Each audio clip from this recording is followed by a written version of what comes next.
His dream comes true.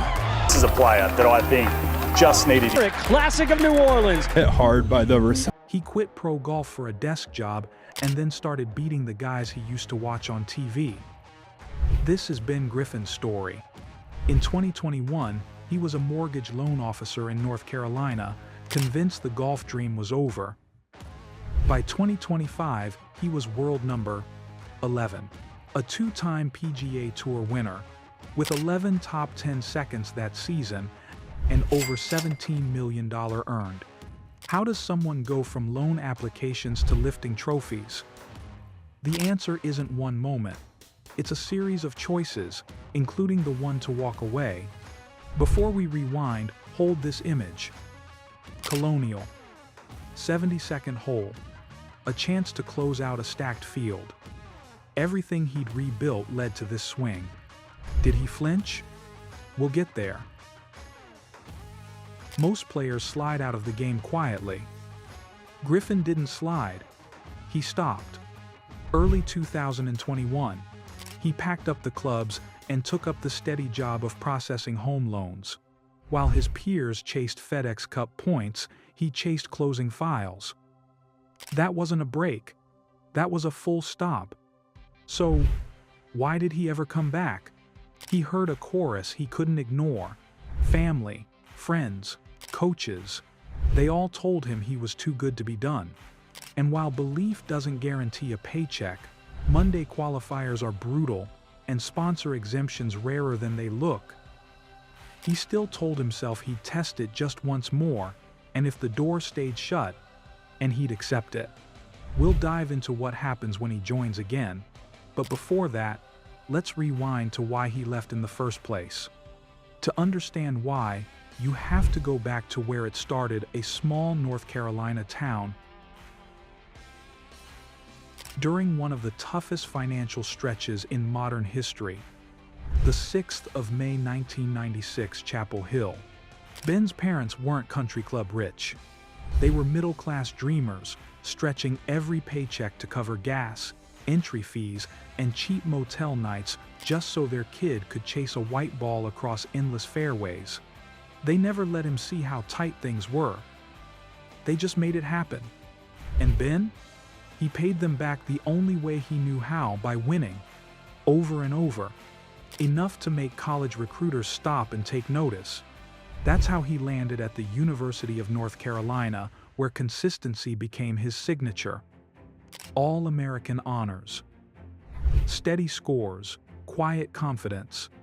Everyone thought they knew the rest of the script. Korn Ferry, PGA Tour, trophies, sponsors the dream path.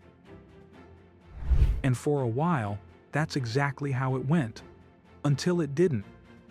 2018, he turns pro. The dream's alive, but the grind hits harder than anyone warns you. Flights to Canada, to Latin America, back home, entry fees stacking up, confidence wearing down. He'd make a cut, then miss two, chasing momentum that never lasted long enough to pay the bills. Because in golf, momentum costs money, and the money runs out fast when you're paying for every swing. By 2020, he was drained. Every missed cut felt like tossing another dollar and another piece of belief into the fire. By 2021, he wasn't just tired. He was done. Or at least that's what he thought. Late 2021, after his stint as a mortgage officer, he gives golf one last look. No guarantees, no grand comeback plan, just curiosity, and maybe a little unfinished business. And somehow, something clicks. The Korn Ferry Tour doesn't feel like a step back anymore. It feels like a second chance disguised as a demotion. He starts stacking cuts. Then, top 10 seconds. The belief that once vanished starts to rebuild, quietly. One round at a time. By the end of 2022, Ben Griffin has earned his PGA Tour card for the 2022-23 season. No trophies. No headlines. But this time, pressure doesn't crush him. It sharpens him. Still, there's a question hanging in the air.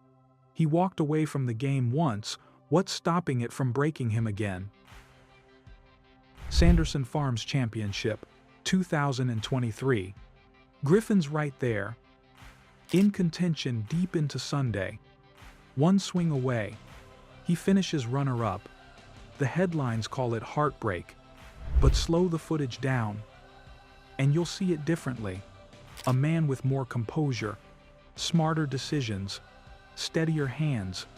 Then, 2024, RBC Canadian Open. Another Sunday, another chance. Again, second place. Again, the sting. But now, it's obvious these aren't failures. They're the dress rehearsals before the encore. Because when the breakthrough finally comes, it's all of this, every close call, every almost that makes it hit even harder. 2025 is when it finally clicks. But not in the way anyone expected. The Zurich Classic of New Orleans, a team event, where even the strongest players can get exposed. Ben Griffin teams up with Andrew Novak, and from the first round, something feels different. They play bold golf, confident lines, fearless tempo, and when the weekend pressure hits, they don't flinch. They close. It's Griffin's first PGA Tour win. Sure, it came in a team format. But the message was loud. He wasn't borrowing someone else's success. He was proving he belonged in the winner's circle. Still, there was one thing left unanswered. Could he do it alone? Colonial, the Charles Schwab Challenge. This is the one he wanted, the one that would silence the last doubt. Over 4 days, he plays chess while others play checkers. Precise when it mattered, patient when it hurt, calm when the leaderboard turned chaotic. And then, the 72nd hole, nerves humming, cameras locked. Did he blink? He didn't. Ben Griffin walks off Colonial with his first solo PGA Tour title. They called it validation. He knew it was proof. Proof that every missed cut, every almost, every quiet round in obscurity was building toward this. By mid-2025, Ben Griffin isn't just surviving on tour, he's everywhere. 11 top 10 seconds, 22 cuts made, over $10.6 million in a single season, $17.3 million overall in career earnings, 8th on the money list. But here's the thing.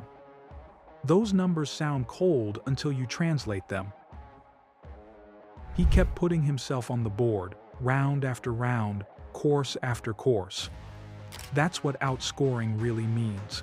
Not one hot week, but relentless consistency. He didn't just do it on the comfy tour stops. Majors and playoffs told the same story. T8 at the 2025 PGA Championship. T10 at the U.S. Open, a survival exam that eats veterans. Runner-up at the Procore to Scotty Scheffler, the guy no one could pry off a leaderboard. Then T12 at the BMW, and T10 at the Tour Championship.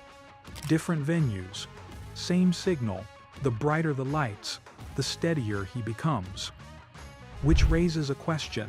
The same game that once broke him. Why isn't it breaking him now?